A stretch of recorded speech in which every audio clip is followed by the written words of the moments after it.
Alright, let's get started. Hello everyone. Today we're looking at tanh. So it's a family of functions. We combine all the functions that we've learned to get before. It can be combinations of polynomials, exponential, log, and circular functions. And you will also apply some skills related to differentiation in this chapter, but also anything to do with algebraic resolution, like solving simultaneous equations. So with this example, which is question 10 from exercise 10G, you have a function that is given with four unknown coefficients a, b, c, and d. Four unknowns. To find the exact values, you will require four equations. Now, if you look at the statement, the graph has a stationary point at 1, 1. Stationary point is the derivative equals 0. That's one equation. Coordinate 1, 1 gives you a second equation, and passes through the point negative 1, 4 gives you your third equation. As you're missing one equation, what you do is, if you use your technique of elimination or substitution, the fact that you're missing one equation, the only thing that you can do is having a, b, c, d as expressions of the fourth variable. So it doesn't matter if it was a, b, c, d, it's just three variables in terms of the fourth. Part B will give you your fourth equation, that's the derivative, and that will allow you to find the exact values. So let's start with part A. We have called the point negative 1, 4, which give you one equation. The point 1, 1 gives you your second equation, and the stationary point will give you your third equation. So you end up with equation 1, 2, and 3 in terms of a, b, c, d. The next step will be to be consistent looking at the coefficients. We're going to focus on elimination.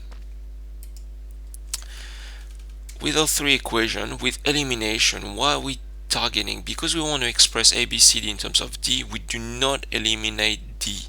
What we need to do is eliminate a, b, or c from equation 1, 2, and 3. The idea here, if you had a systematic approach, I would go with using, for example, equation 3. I will use the last equation and eliminate the first variable. So I will multiply the equation 1 and 2 by 4 and subtract from equation 3. That it will eliminate a, and then you continue trying to eliminate b, and so on. So here the technique, what they done, the different approach. There's different ways you can do it. At the end, you will end up with the same answer. By scanning the equation, by subtracting equation 1 and 2, what's happened is, because the coefficient of a and c is 1, we can eliminate n and c at the same time. By doing that, we only get b and d. We can get an expression of b in terms of d. Next one is equation 1 will multiply by 3. What's going to happen with 3 when we look at that equation? That will become a new equation. It will match the coefficient of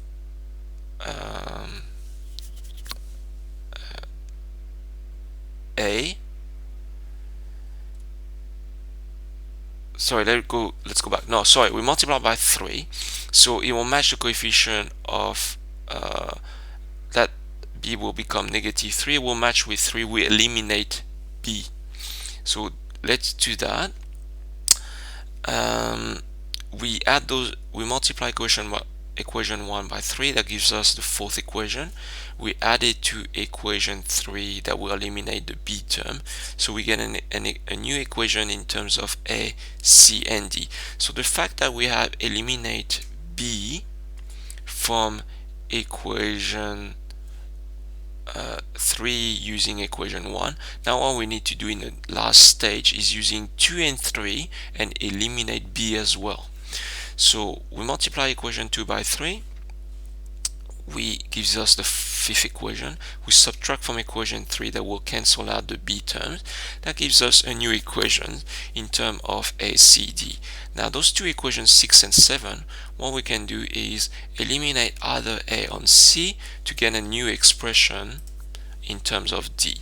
So those two equations 6 and 7, we multiply equation 7 by 5, so we want to eliminate c. We add that new equation 8 with equation 6, that gives us a new expression in terms of a and d. We make a the subject, that gives us the expression of a.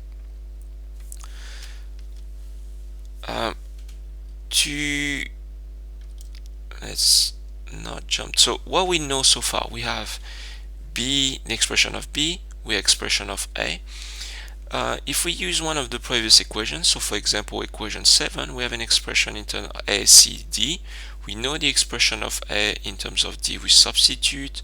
Now we can make c the subject and we get a new expression of c in terms of d. So now we have answered, you have 3 expressions in terms of d for a, b, c.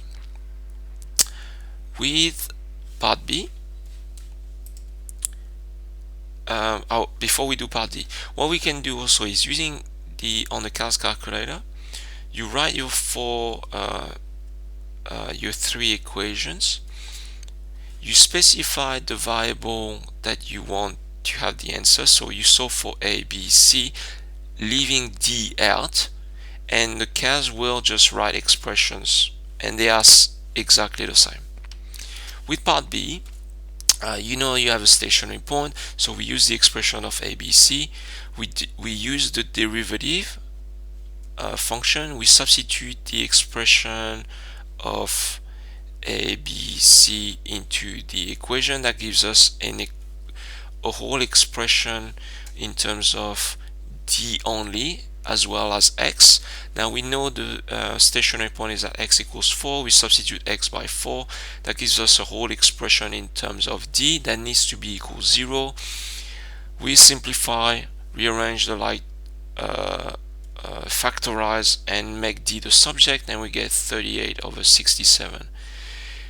To pursue that, you could actually get now the value of ABC by substituting that d value into those expressions of formula that we have for A, B, and C. And let me move over there. So to confirm that, the derivative of f for x equals 4 needs to be equals 0. And that's it. See you next time.